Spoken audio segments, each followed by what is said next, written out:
I walked into Branson and Row Bistro that night with one simple goal, a quiet dinner to shake off the weight of the week. The place smelled like seared steak and expensive wine, the kind of spot where people come to feel important. I'd reserved a small table in the corner, just me, a medium-rare ribeye, and a glass of scotch to keep me company. The hostess smiled as she led me through the dim glow of chandeliers and clinking glasses. I was almost there, loosening my tie, when I heard it, a voice I hadn't heard in person for years but could never forget. Logan? Poor man? Still a secretary? It cut through the murmur of the restaurant like a knife through butter. I froze mid-step, my hand still on my tie, and turned toward the bar. There she was, Camille, my ex-wife, perched on a stool with a glass of red wine in her hand. Her lips curled into that familiar smirk. Next to her stood Preston Vance, her new husband, all slick hair and tailored suit, looking like he'd just stepped out of a real estate ad. His arm rested casually around her waist, but his eyes were on me, sizing me up like I was some stray dog who'd wandered into the wrong yard. Camille's words hung in the air, loud enough that a couple at a nearby table glanced over, their forks pausing halfway to their mouths. I felt the heat creep up my neck, but I didn't flinch. I've spent years learning how to keep my face steady, my voice calm, no matter what's thrown at me. Good to see you too, Camille, I said, nodding politely, my tone flat as a board. Preston chuckled, a low, smug sound, and raised his glass to her like I'd just proved some point. I could have corrected her right then. Could have told her I wasn't a secretary, not in the way she meant, anyway. Could have said I'd built something bigger than anything she or Preston could dream of touching. But I didn't. Not because I was ashamed, but because I didn't owe them a damn thing. Let them think what they want, I told myself as I slid into my seat across the room. The waiter came by, and I ordered my steak and scotch, keeping my eyes on the menu instead of the bar. Their laughter floated over every now and then, sharp and deliberate, like they wanted me to hear it. Still fetching coffee for the big shots, huh? Preston called out once, loud enough that a guy in a suit 2 tables over smirked into his napkin. I took a slow sip of my drink when it arrived, letting the burn settle in my chest. They had no idea who I was now, and that was fine. I learned long ago that the best moves are the ones nobody sees coming. The steak was good, juicy, cooked just right, but I barely tasted it. My mind was already spinning, not with anger, but with something else. Satisfaction, maybe, because I knew something they didn't. I'd spent a decade building a life they couldn't touch, a world they didn't even know existed. Northgate Strategies wasn't just a name on a letterhead, it was my empire, forged in shadows, brick by brick. And here they were, sipping their overpriced wine, thinking they'd won something by humiliating me in front of a room full of strangers. I chewed my food slowly, watching them from the corner of my eye. Camille tossed her hair back, laughing at some story Preston was telling, probably about his latest deal or his shiny new yacht. They looked so sure of themselves, so untouchable. I almost felt sorry for them. Almost. By the time I paid my bill, they were still at the bar, oblivious to the fact that I'd already left the table and their little game behind. I tipped the waiter extra, grabbed my coat, and walked out into the cool night air. The city lights buzzed around me, and I took a deep breath, letting the tension roll off my shoulders. That encounter wasn't the end of anything. It was the beginning. I didn't know it yet, but the next day would turn their world upside down, and I'd be the one holding the hammer. As I climbed into my car and started the engine, I couldn't help but smile, just a little. They thought they'd seen the whole picture, but they didn't even have the frame. Tomorrow, I'd show them what happens when you underestimate the guy you think is still pouring coffee. For now, though, I drove home, the taste of scotch still on my tongue, and let them have their night. It'd be the last one they'd enjoy for a while. I still remember the day I decided to wear the mask. It wasn't some grand moment with lightning crashing or trumpets blaring. It was just me, sitting in a cramped apartment 10 years ago, staring at a stack of rejection letters and a bank account with less than $100 to its name. Camille and I were married then, and I was fresh out of business school, my head full of dreams about turning failing companies into gold mines. I'd spent months sketching out plans, mapping strategies, convinced I could build something real. That night, I sat her down at our tiny kitchen table, the one with the wobbly leg we never fixed, and laid it all out. I want to start a firm, I told her, my voice buzzing with excitement. We can help businesses that are sinking, restructure them, save jobs, make them profitable again. I even had a name picked out, Northgate Strategies. I thought she'd see it, maybe even cheer me on. Instead, she laughed, a sharp, cold sound that hit me like a slap. You, she said, leaning back in her chair, arms crossed. Logan, you don't build empires with passion. You inherit them, or you marry them. She glanced toward the living room, where her father's latest gift, a sleek leather couch, sat like a trophy of his wealth. I'd met her dad a few times, a big-shot financier with a handshake that felt like a power play. I'd pitch my idea to him too, hoping he'd invest or at least give me a nod of approval. He didn't laugh like Camille, but his response was worse, silence, followed by a slow shake of his head. "Stick to something safe, son," he'd said, like I was a kid asking for a toy he couldn't afford. That night, after Camille went to bed, I sat there alone, the rejection letters spread out like a losing hand of cards. I could have given up, could have taken some entry-level job at her dad's firm, shuffled papers, and called it a life. But something in me snapped, not with anger, but with resolve. I decided right then I'd do it anyway, and I'd do it my way. If they wouldn't see me as the guy with the big ideas, I'd make them see me as nobody at all, until it was too late to look away. I started Northgate Strategies the next week, but I didn't put my name on it. I used an alias for the CEO, some made-up title holder nobody would ever meet, and listed myself as an administrative assistant. It wasn't glamorous. I rented a cheap office downtown, a windowless box that smelled like old carpet and desperation. I answered my own phones, typed my own emails, scheduled my own meetings. When I pitched to clients, I'd show up with a notepad and a pen, letting them think I was just the guy taking orders from someone higher up. They'd talk over me, ignore me, sometimes even ask me to grab them a coffee. And I'd do it, every time, with a polite yes, sir, or right away, ma'am. Meanwhile, I was the one calling the shots, sketching out plans in the middle of the night, figuring out how to save their companies from the messes they'd made. Camille didn't know. Nobody did. She'd roll her eyes when I'd come home late, muttering about how I was wasting my life on some dead-end job. "Why don't you just work for Dad?" she'd say, flipping through a magazine while I heated up leftovers. I'd shrug and tell her I liked what I did, which wasn't a lie. It just wasn't the whole truth. The marriage fell apart not long after that. She wanted a husband who'd climb her father's ladder, not one who spent his days playing errand boy, as she put it. The divorce was quick, quiet, and cold. She took the apartment and half my savings. I took my plans and walked away. Looking back, it was the best trade I ever made. Without her doubt dragging me down, I could focus on what mattered, building something they'd never see coming. The mask wasn't just about hiding, it was about control.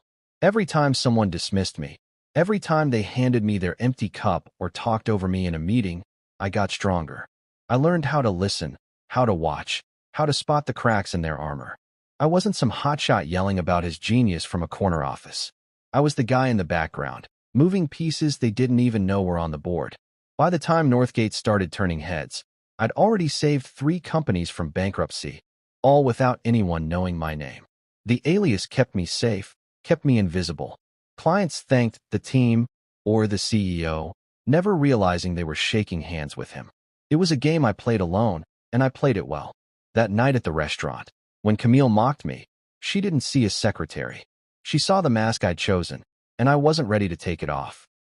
Not yet, but soon, she'd see what was underneath, and I'd make damn sure it was worth the wait. The first year of Northgate Strategies was a grind that nearly broke me. I'd wake up every morning in that tiny office above the Thai takeout joint, the smell of fish sauce and frying oil seeping through the floorboards, reminding me how far I was from the glossy boardrooms I dreamed of. My desk was a second-hand thing I'd picked up from a thrift store, wobbly and scratched, and my chair creaked every time I leaned back. I had no money left after 6 months. My savings were gone, eaten up by rent, a beat-up laptop, and the cheap suits I wore to look halfway professional. I'd sit there at night, alone, with a cup of instant coffee and a stack of spreadsheets, wondering if Camille and her dad were right. Maybe I was a fool chasing something that'd never work. But then I'd shake it off, crack my knuckles, and get back to it. I wasn't ready to quit, not when I'd barely started. The breakthrough came when a small logistics company called Trident Hull took a chance on me. They were on their last legs, debts piling up, trucks rusting in the yard, employees jumping ship. The owner, a gruff guy named Tom with a beard like steel wool, didn't have much faith in me at first. I showed up to our meeting in a wrinkled shirt, carrying a binder full of ideas, and he looked me up and down like I was some kid selling cookies door to door. "You're the assistant, right?" he said, squinting. "Where's the boss?" I smiled, set the binder on his desk, and told him, "I'm the one you're meeting with. Let's talk about saving your business." He didn't kick me out, which was a start. I spent an hour walking him through my plan: cut costs, renegotiate supplier contracts, streamline routes. He didn't say much, just nodded and scratched his chin.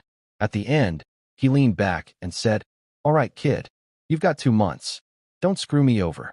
I didn't sleep much those 2 months. I'd drive out to Trident's warehouse at dawn, watching the drivers load trucks, scribbling notes on a clipboard while they ignored me.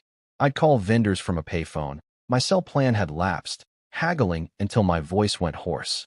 Nights were spent in that office, poring over numbers, figuring out where every dollar could stretch. Tom thought I was just relaying orders from some mysterious CEO, and I let him. It was easier that way. By the end of the trial, Trident was breaking even. By the end of the year, they were turning a profit, small but steady. Tom shook my hand, a rare grin cracking his face, and said, "Tell your boss he's got a gift." I just nodded and said, "I'll pass it along." That was the first brick in Northgate's foundation, laid in silence, with nobody knowing who held the trowel. Word started to spread after that. Not loud, not flashy, just a whisper among desperate business owners. I'd get calls from companies I'd never heard of, people asking for Northgate's team to take a look at their books. I'd show up alone, still playing the assistant, still carrying coffee and taking notes while they spilled their problems.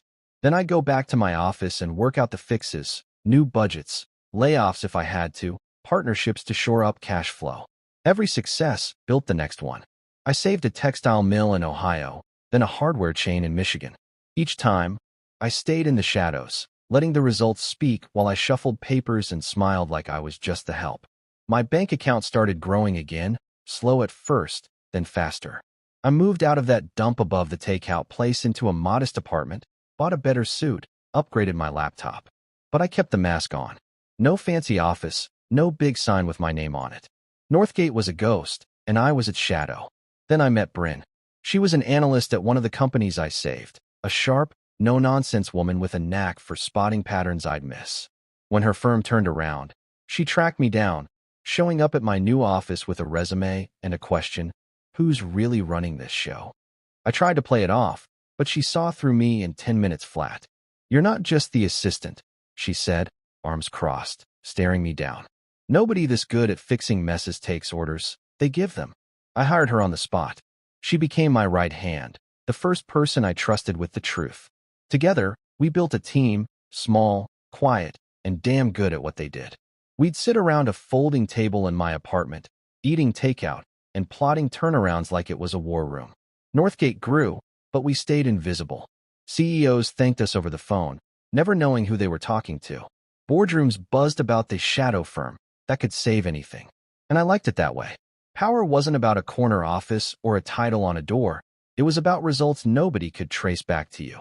By the time I ran into Camille and Preston at the restaurant, Northgate was a machine, humming in the background of industries they'd never understand. That first year of hell, the sleepless nights, the empty wallet, the doubt, it had forged something unbreakable. I'd built a foundation in silence, and it was stronger than anything they could have inherited or bought.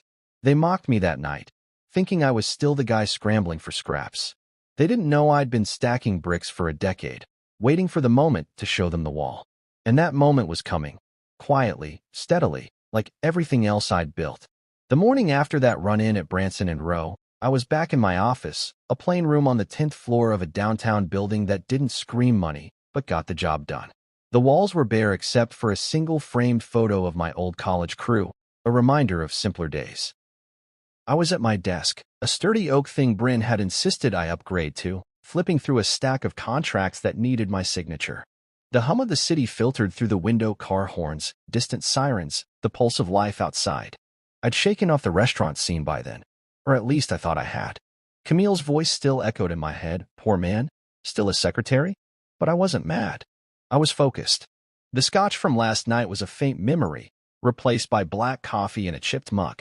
Then Bryn burst in, her heels clicking fast on the hardwood floor, a file clutched in her hand like it was a live grenade.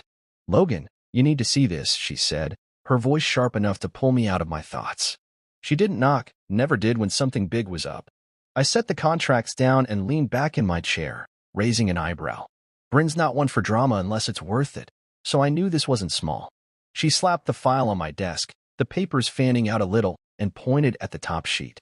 Vance Cortez Holdings, she said. Preston's company. They're pushing a merger to buy out a chain of medical facilities, 5 hospitals, all on the brink. Big money, $100 million on the table. I scanned the page. It was a standard proposal, the kind I'd seen 100 times, ambitious, flashy, and probably over-leveraged. Preston's name was all over it, his signature scrawled in bold ink like he owned the world. I almost laughed. Okay, I said, looking up at Bryn. Why is this my problem? She flipped to the second page and tapped a highlighted clause. This, she said, her finger jabbing the text. New federal regulation. Any deal this size involving healthcare needs oversight and a co-signature from a third-party firm with restructuring creds. Guess who they picked? I read it twice to make sure I wasn't seeing things. There it was, in black and white. Northgate Strategies, designated consultant and co-signatory. My chest tightened, not with nerves, but with something closer to glee. Preston and Camille had no idea. They'd submitted this months ago, probably through some lawyer who'd heard Northgate's name in a boardroom whisper, never knowing who was behind it. I leaned back, a grin tugging at my mouth. They don't know, do they? I said, more to myself than to Bryn. She smirked, crossing her arms. Not a clue. They think they're meeting some faceless suit tomorrow. I pictured it, Preston strutting into that meeting, Camille at his side with her designer bag and her smug little smile, expecting to steamroll some pencil pusher into signing off on their deal. They'd mocked me last night, thinking I was still the guy fetching coffee, and now their whole $100 million play depended on me. The irony was so thick I could have spread it on toast. I tapped the file with my pen, my mind already racing. Set the meeting, I told Bryn, keeping my voice steady even though I wanted to laugh out loud. Tomorrow, 10 a.m., our conference room. And make sure I'm at the head of the table. She nodded, already pulling out her phone to make it happen. You got it, boss, she said, and there was a glint in her eye that told me she was enjoying this as much as I was. After she left, I sat there for a minute, staring at the file. The numbers stared back, projected profits, asset valuations, debt ratios. It was a solid plan on paper, but I knew Preston. He was all flash, no depth. He'd overpay to look like a big shot, then scramble to cover the gaps later.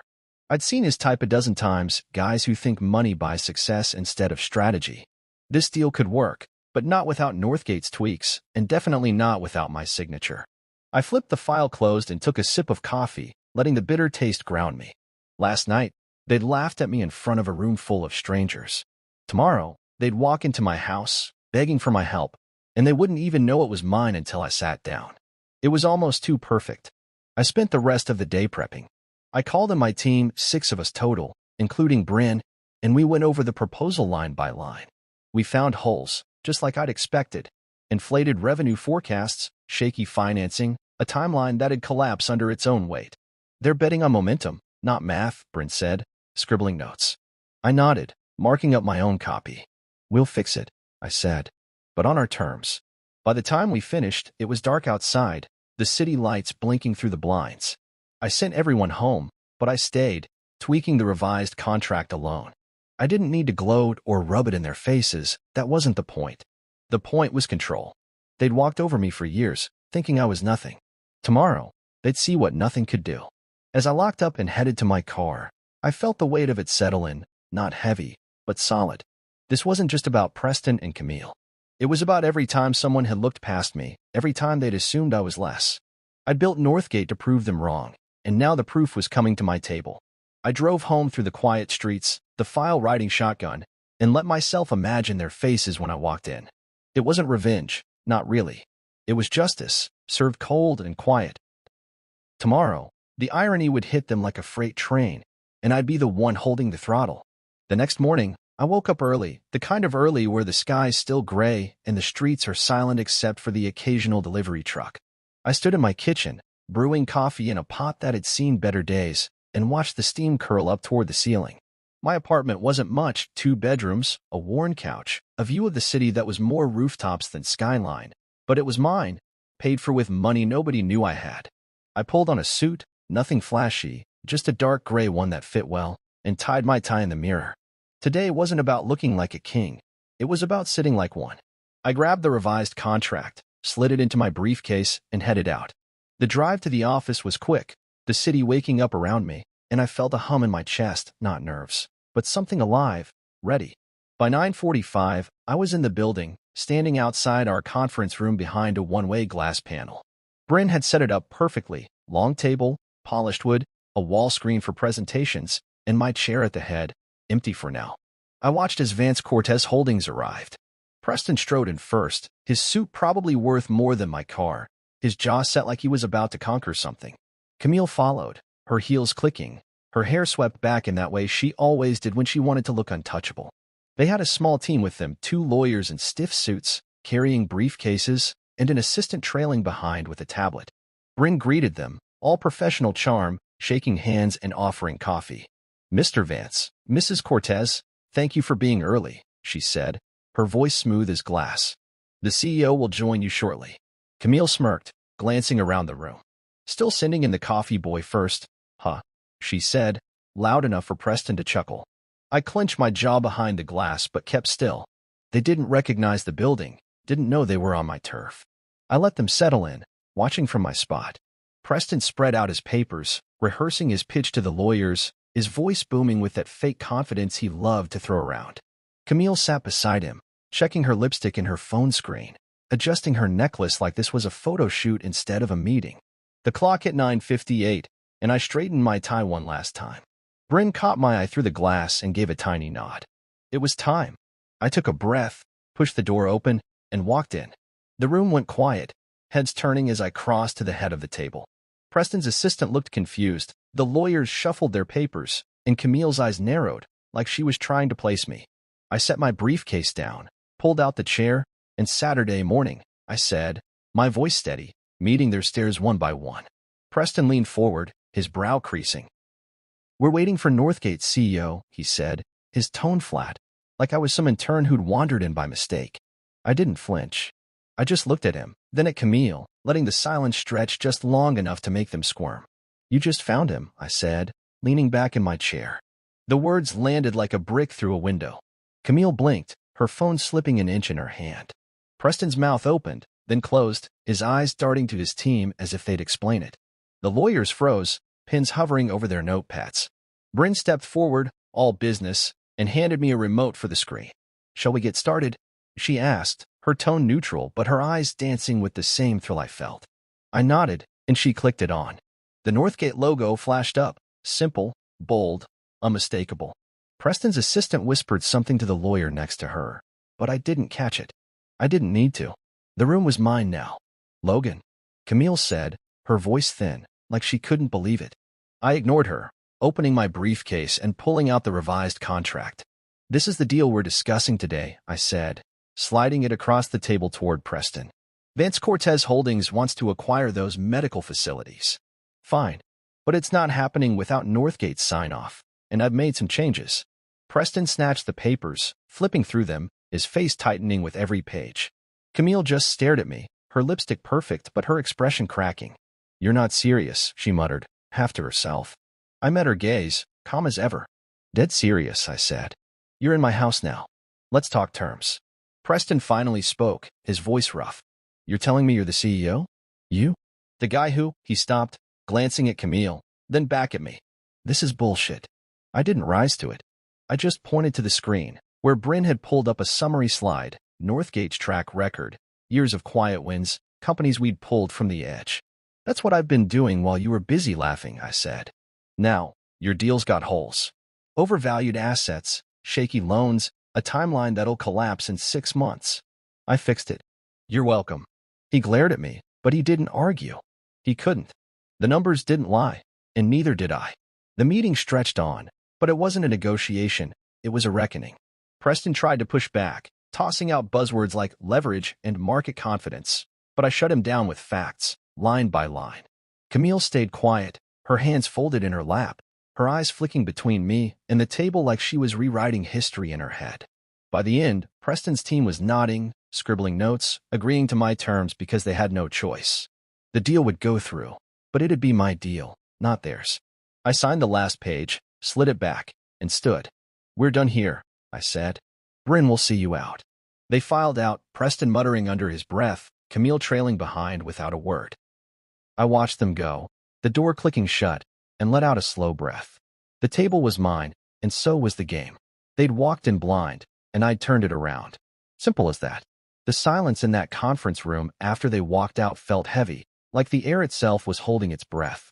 I stood there for a moment, staring at the empty chairs, the scattered papers, the half-empty coffee cups Preston's team had left behind. My revised contract sat at the center of the table, my signature bold on the last page, a mark they couldn't erase. Bryn stepped back in, shutting the door behind her, and gave me a look that was half smirk, half pride. Well, she said, crossing her arms, that was something. I nodded, running a hand through my hair, feeling the adrenaline still buzzing under my skin. It wasn't just a meeting. It was the moment I'd been building toward for years, and it had hit them like a sledgehammer. For those first few seconds after I'd said, "You just found him," nobody moved. Preston's face had gone from smug to slack, like someone had pulled the plug on his whole act. Camille's eyes widened, then narrowed, her lips parting like she wanted to say something but couldn't find the words. The lawyers exchanged glances, their pens frozen mid-scribble, and the assistant dropped her tablet on the table with a soft thud. I'd waited for that silence, savored it. It was the sound of their world tilting, and I was the one who'd tipped it. "This is a joke," Preston had muttered, his voice low, almost pleading, like he was begging reality to bend back in his favor. "You're a secretary." I didn't blink. I just turned to Bryn and said, "Show them the Northgate financials." She clicked the remote, and the screen behind me lit up. Numbers, graphs, hard proof of what I'd built. There it was, in black and white. $189 billion in client assets managed, a 92% success rate in restructuring, 11 Fortune 500 companies pulled from the brink, all under my watch. I watched their eyes dart across the screen, Preston's jaw tightening, Camille's hands clutching her purse like it was a lifeline. "That's what I've been doing," I said, my voice calm but firm, "while you were busy underestimating me." I slid the contract across the table, the sound of paper on wood cutting through the tension. "This is the only version we'll be signing. Take it or leave it." Preston grabbed it, flipping through the pages like he could find a loophole to claw his way out. His fingers trembled just enough for me to notice, and I let myself enjoy it, not with a smile, but with a quiet nod to myself. Camille didn't touch it. She just sat there, staring at me, her face pale under her perfect makeup. I could see it in her eyes, the wheels turning, the memories replaying. Every time she'd mocked me, every time she'd told me I'd never amount to anything, every time she'd walked away thinking she'd won. "Logan," she said again, softer this time, like she was testing the word. I didn't answer. I didn't need to. The screen behind me was my voice now, shouting what I'd kept quiet for a decade. Preston stopped flipping pages and looked up, his bravado cracking. "You're telling me you've been running this whole thing?" he said, his tone somewhere between disbelief and anger.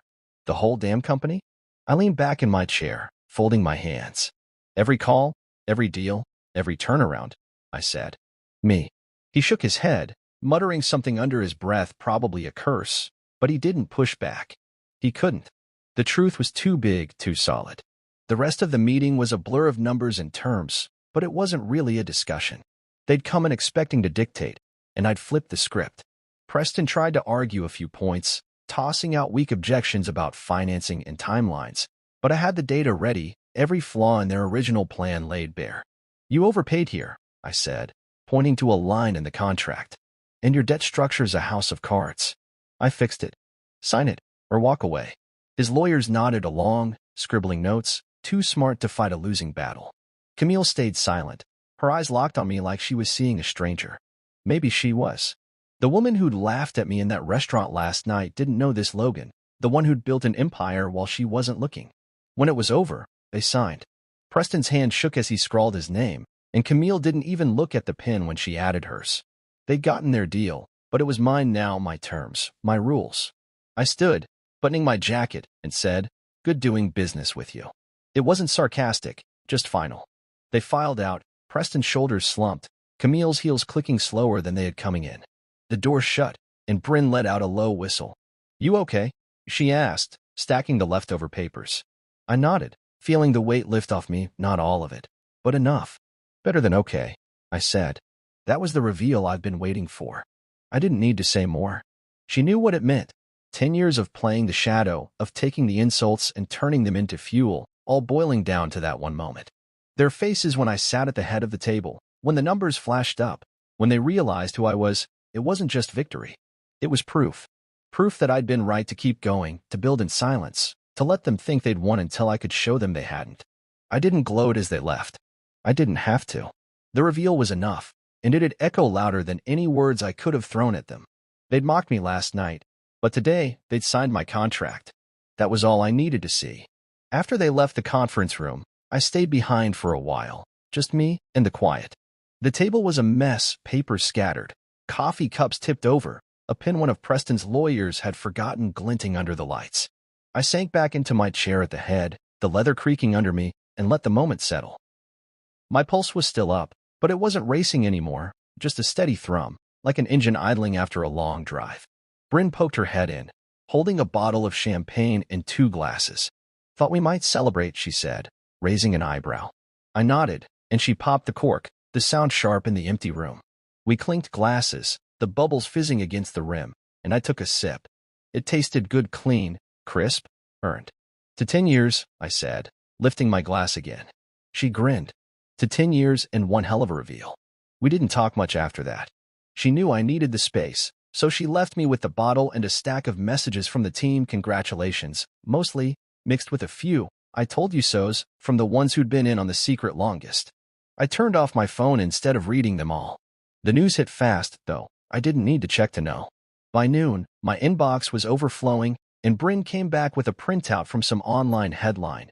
Mysterious CEO of Northgate Strategies revealed, ex-wife in the room. It was trending everywhere, she said, her voice half amused, half odd. I skimmed it, saw my name in bold, and set it aside. Let it spread, I thought. I'd spent a decade hiding. Now the world could see what I'd built. I didn't need to shout about it. The fallout would do the talking. Camille called twice that afternoon. I didn't pick up. Her number flashed on my screen, the same one I'd memorized years ago, and I just watched it ring out. Preston didn't call, but he sent an email through one of his lawyers, some polished nonsense about reviewing adjustments to the deal. I read it once, then typed back, terms remain unchanged. Take it or leave it. I hit send and leaned back, staring at the ceiling. They'd signed my contract, but they weren't done squirming. I'd expected that. People like them don't go down quiet. They thrash until the rope's too tight. And it was tight now. Word got back to me later that day, other companies Preston had bullied into deals were pulling out, spooked by the news. His $100 million merger was safe, thanks to me, but his reputation wasn't. Northgate stock jumped 20% by closing bell, and my office line rang off the hook with partners wanting in. I didn't gloat, not out loud. Anyway, I didn't need to. The numbers did it for me, flashing across screens from Wall Street to the blogs. Preston's empire was wobbling, and Camille's perfect little world was cracking right along with it. I pictured them in their glass-walled penthouse, arguing over what went wrong, pointing fingers at each other while the headlines piled up. My phone buzzed again, another missed call from her. I let it go to voicemail, didn't even listen. What could she say? Sorry? I didn't know? It wouldn't change a thing.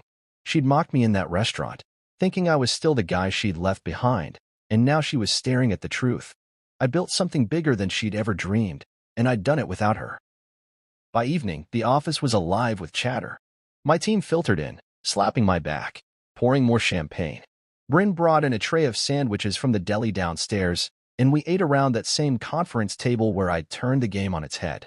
You should have seen their faces, she said, laughing through a bite of turkey. Preston looked like he'd swallowed a lemon. I smiled, picking at my food. They'll get over it, I said, but I knew they wouldn't, not really. The fallout wasn't just about the deal. It was about power shifting, about the guy they dismissed stepping out of the shadows and taking the wheel. Other firms called, too, some to congratulate, some to pitch new projects. I let Bryn handle them. I was done talking for the day. Later, alone again, I stood by the window, watching the city lights blink on. The champagne bottle was empty, the sandwiches gone, the team back to their desks or their homes. I thought about those 10 years, the late nights, the doubts, the times I'd poured coffee for people who'd never know they were thanking me later. I'd played invisible, let them laugh, let them assume. And now? Now the mask was off, and the fallout was theirs to deal with. Preston's board would grill him, Camille's social circle would whisper, and every deal they chased from here on out would carry my shadow. I didn't need to say a word. The silence I'd built my empire in was louder than anything they could throw back. I locked up around midnight, the building quiet except for the hum of the janitor's vacuum down the hall. My briefcase felt lighter going home, even with the contract still inside. The fallout wasn't over, I knew that. They'd try to spin it, fight it, maybe even come crawling back. But it didn't matter. I'd won the moment I sat at that table, the moment they signed my terms. I drove through the empty streets, the radio off, just me and the sound of my own breathing. The victory wasn't loud or flashy. It was mine, forged in silence, and that was enough. Let them scramble. I'd already moved on. The days after that meeting felt like standing in the eye of a storm, everything spinning around me, but I was calm at the center. I woke up the next morning to my phone buzzing nonstop, notifications piling up like leaves in a gutter. The story was everywhere. News sites, social media, even a couple of those late-night business shows where guys in suits yell about stocks. Northgate's shadow CEO steps into the light, one headline read. Another went with, ex-wife's restaurant jab backfires in $100 million deal. I scrolled through a few, sipping coffee at my kitchen counter, but I didn't linger. The world was doing the work for me now, spreading the truth I'd kept quiet for years. I didn't need to add fuel to the fire, it was already burning bright. Camille didn't waste time trying to rewrite the narrative. By mid-morning, Bryn texted me a link to a podcast she'd done. An hour-long interview on some lifestyle show called The High Life. I pulled it up on my laptop, leaned back in my chair, and hit play. Her voice came through, smooth and polished, the same tone she'd used to charm dinner parties back when we were married. I always believed in Logan's potential, she said, about 10 minutes in. Even when we were together, I knew he had something special. People are making this into a bigger drama than it is. I snorted into my coffee. The host pressed her, asking about the restaurant, and she laughed it off. Oh, that was just a little tease, she said. We've always had a playful dynamic. Playful. Sure. I could still hear her voice from that night, poor man, still a secretary, cutting through the bistro like a blade. I didn't buy it, and neither did anyone else. Someone, a random guy at the restaurant, I guess, had recorded the whole thing on his phone. By noon, the clip was online, uploaded to every platform that mattered. I found it later that day, a shaky video with bad lighting but clear audio. There I was, walking to my table, and there she was at the bar, wine glass in hand, smirking as she called out to me. Preston's laugh followed, loud and smug, and the words echoed again. Still fetching coffee for the big shots, huh? It was raw, unfiltered, and it spread like wildfire. Comments piled up, some calling her out, some mocking Preston, a few even cheering me on. This dude's a legend, one guy wrote. Built an empire and let her talk herself into a hole. I didn't reply or repost it. I didn't need to. The clip was a mirror held up to her lies, and the internet was the microphone amplifying it. Preston's world started crumbling faster than hers. Word got back to me through a contact at his firm. His board was furious. The merger was locked in, thanks to my signature, but the headlines made him look like a fool who'd stumbled into a deal he couldn't control. By the end of the day, he was suspended, pinning a vote of no confidence, whatever that meant for a guy like him. His team was scrambling, sending out press releases that nobody bought. I pictured him in his corner office, yelling at his assistant while the walls closed in. Meanwhile, Camille went dark. Her social media accounts, usually full of curated photos and clever captions, vanished overnight. Deleted, probably, after the video hit. I didn't check to confirm. I didn't care enough to. They reached out again, of course. Camille left another voicemail, her tone softer this time, almost pleading. Logan, can we talk? Just call me back. I deleted it without a second thought. Preston's lawyer emailed again, a longer message about revisiting terms and mutual benefits. I didn't bother replying. The deal was done, signed in ink and blood, my blood, from years of work they'd never understand. They'd had their chance to see me, back when I was pitching dreams at that wobbly kitchen table, and they'd laughed me off. Now they were begging, and I wasn't in the mood to listen. I'd taken back my power, not with a fight or a speech, but by showing them what I'd built. That was enough. The fallout kept rolling. Northgate's phone lines buzzed with new clients, old partners, even a couple of reporters sniffing for an interview. I turned them all down. Bryn handled the calls, her voice crisp and professional, filtering out the noise. You're a ghost who's not a ghost anymore, she said, dropping a stack of messages on my desk. I shrugged. Let them talk. I said. I'm done hiding, but I'm not here to perform. She nodded, understanding. The spotlight was on, but I wasn't about to dance in it. The video, the headlines, the whispers, they were doing the work I'd never wanted to do myself. Preston's suspension trended higher than his merger ever had, and Camille's podcast flopped under a wave of skeptical comments. The mirror was up, the microphone was on, and they couldn't escape their own reflections. I spent the evening alone, cooking a simple dinner, steak, potatoes, nothing fancy. The TV stayed off, the phone stayed silent. I ate at my small table, the city humming outside, and felt the quiet satisfaction of it all. They'd mocked me in public, and now the public was mocking them. I didn't need to say a word, didn't need to call her back, didn't need to tweak the deal. The truth was out, raw and loud, and it was cutting deeper than any comeback I could have thrown. I'd spent years building in the dark, and now the light was theirs to choke on. I finished my meal, washed the dishes, and went to bed early. The storm could rage on. I'd already weathered mine. The dust from that meeting didn't settle, it just shifted, blowing into something bigger than I'd planned. I woke up a few days later to an inbox stuffed with emails, not just congratulations anymore, but requests. People wanted Northgate's help, my help, and not just the usual CEOs with failing companies. There were startups reaching out, small outfits run by kids barely out of college, veterans trying to turn their grit into businesses, even a single mom who'd emailed me about her bakery going under. I heard you save things, she wrote, her words simple but heavy. I sat there at my kitchen counter, coffee going cold, reading through them all. I'd spent a decade fixing messes for big shots who barely said thanks. Now the little guys were knocking, and it hit me different. I called Bryn that morning, pacing my apartment with the phone pressed to my ear. We need to do something, I said, my voice rough from not enough sleep. These people, they're like I was, starting with nothing. We can help them. She didn't miss a beat. You mean a program? She asked, already ahead of me. Mentoring? Funding? The works? I nodded, even though she couldn't see it. Yeah, I said. For the overlooked ones, the ones nobody bets on. By noon, we were in the office, sketching it out on a whiteboard. We called it the Legacy Blueprint, a way to take what I'd learned and pass it down. Not just money, but know-how, connections, a leg up for people who'd been told they didn't belong in the game. We launched it fast. I tapped some of Northgate's profits, nothing crazy, just enough to get started, and set up a team to run it. Bryn took the lead, her sharp mind cutting through the details like a blade. We targeted startups led by first-generation college grads, veterans, anyone who'd been underestimated like I had. I'd meet with them myself sometimes, sitting across from nervous kids in hoodies or grizzled ex-soldiers with dog-eared notebooks, listening to their pitches. I don't care about your resume, I'd tell them. Show me what you've got. Some had wild ideas, apps, green tech, little manufacturing gigs. Others just needed a push to keep going. I'd give them advice, hook them up with my contacts, sometimes write a check if the numbers made sense. It wasn't charity, it was investment, the kind I wish someone had made in me back then. Bryn stepped up too, more than I'd expected. I made her COO a week after the program kicked off, handing her the reins to Northgate's day-to-day so I could focus on the blueprint. She deserved it. Years of keeping my secrets, crunching numbers, holding the line. You sure about this? She asked when I told her, her arms crossed like she was waiting for the catch. Positive, I said. You've earned it. She didn't argue, just nodded and got to work.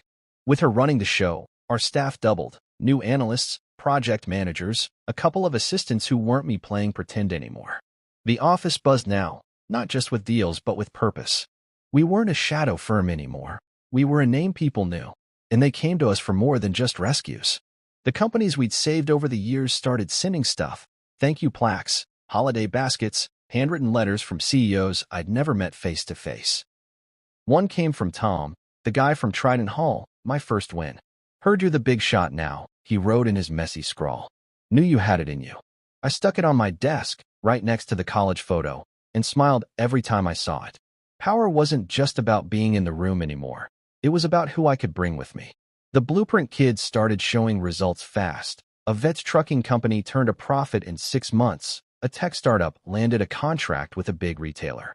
I'd sit in on their updates, watching them grin as they talked numbers, and feel something I hadn't in years. Pride, not just for me, but for them. Camille's words didn't haunt me anymore. Poor man, still a secretary? That line used to loop in my head on bad days, a taunt I couldn't shake. Now it was just noise, drowned out by the hum of what I'd built. She and Preston were fading. Last I heard, their merger was limping along, barely breaking even, and their names were more punchline than power. I didn't check up on them, didn't need to. They'd paid rent in my mind for too long. Now they were evicted, and the space was mine again. I'd turned their mockery into fuel, and the blueprint was the engine it powered.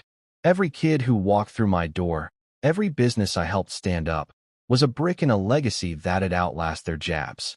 By month's end, the office walls were lined with photos, me shaking hands with founders, cutting ribbons at their launches, toasting with Bryn and the team. It wasn't the quiet I'd lived in for a decade, but it was better. I'd spent years proving I could win alone.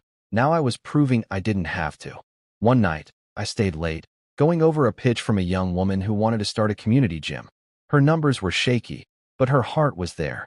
I scribbled notes, sent her an email with fixes, and leaned back, the city glowing outside. This was it, the real win. Not just sitting at the head of the table, but building a table big enough for others to sit at too. I locked up and drove home, the road quiet, my mind full. The legacy was mine now, and it was just getting started. Months after that showdown with Preston and Camille, I stood in Northgate's headquarters, a glass of scotch in my hand, looking out over a room I'd never imagined back in that cramped office above the Thai takeout.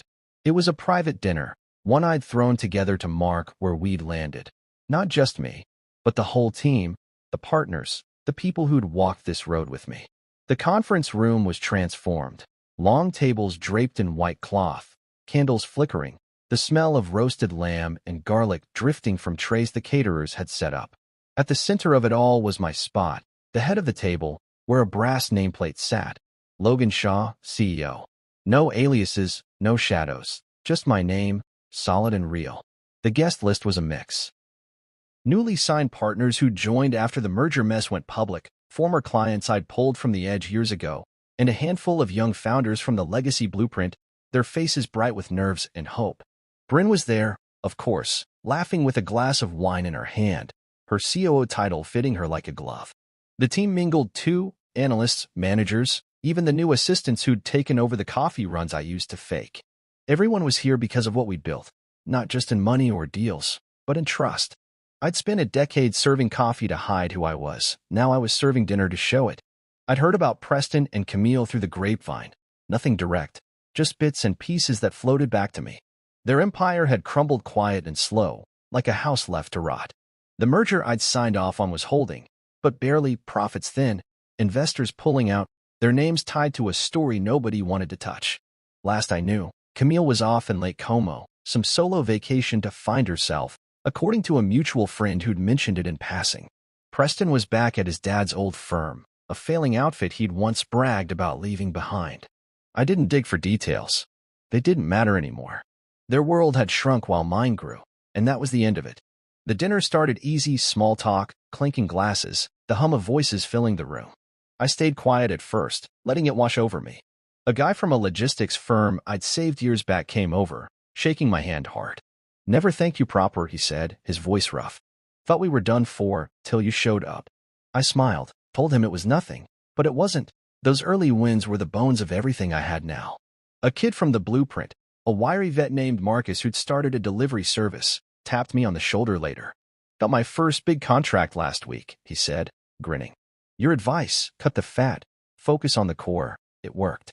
I nodded, proud in a way that hit deeper than any boardroom victory. Dinner rolled out, plates of lamb, mashed potatoes, greens that actually tasted good. I ate slow, watching the room. Bryn caught my eye from across the table, raising her glass with a smirk, like she knew what I was thinking. She'd been there from the start, back when it was just us and a folding table, and now she was running half the show. The founders swapped stories with the partners, the old clients toasted the new ones, and I felt it, the shift from what I'd done alone to what we were doing together. This wasn't just my table anymore. It was theirs too, and that was the point. When the plates were cleared, I stood, tapping my glass with a spoon. The room hushed, eyes turning my way. I didn't have a speech planned, just a few words I'd been rolling around in my head. "Thanks for being here," I started, my voice steady. "Some of you I've known forever, some of you I'm just meeting, but you're all part of this. Northgate, the blueprint, whatever we build next." I paused, looking at the nameplate, then back at them. I spent a long time proving I could sit here. Took a lot of years, a lot of quiet. But power's not about the chair, it's about what you do with it. So here's to power, the kind you don't have to shout about. I raised my glass, and they did too, the clinks echoing soft and warm. The applause came, polite but real, and I sat back down, letting the moment land. After that, the night loosened up, more drinks, more laughs. Marcus pulled me aside to show me his latest numbers on his phone, all excited, and I gave him a few pointers while the caterers brought out dessert. A partner from a tech firm asked about expanding the blueprint, and I told him we'd talk next week. It wasn't a party for show, it was a marker, a line in the sand between what I'd been and what I was now. I'd served consequences to Preston and Camille, sure, but this was bigger. This was about building something that lasted, something that didn't need their approval or their scorn. The night wound down late. People trickled out, shaking my hand, promising to stay in touch. Bryn was the last to go, clapping me on the back. "Good table," she said, nodding at it. "Fits you." I grinned, and she left, her heels clicking down the hall. I stayed behind, cleaning up a little old habits, and stood by the window, the city dark and quiet below. The nameplate caught the light, and I ran my thumb over it. 10 years of coffee runs, of silence, of proving myself to nobody but me. Now I was here, at the head of a table I'd made, surrounded by people who'd carry it forward. That was power, real, steady, mine. I locked up, drove home, and slept sound, the satisfaction deeper than anyone I'd ever chased.